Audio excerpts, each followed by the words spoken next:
Mga uri ng sahod. Una, sibuyas na sahod. Ito yung sahod na kapag hinati-hati mo sa gastusin, mapapaluha ka.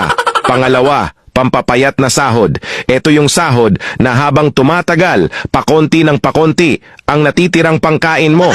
Pangatlo, magic sahod. Ito naman yung sahod na konting kumpas lang ng kamay at abracadabra, wala na siya. Pang-apat, malabag yung sahod. Ito yung sahod na di ka sigurado kung kailan ito darating at kung gaano ito tatagal. Panglima, corning pelikulang sahod. Ito naman yung sahod na tinatawanan mo na lang para di ka mabwisit. Pang-anim, konserbatibong sahod. Ito yung sahod na nakakawala ng inspirasyon.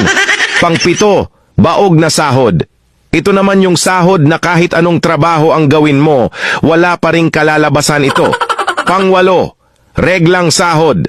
Ito yung sahod na isang beses isang buwan lang dumating at tumatagal lang ng 3 araw.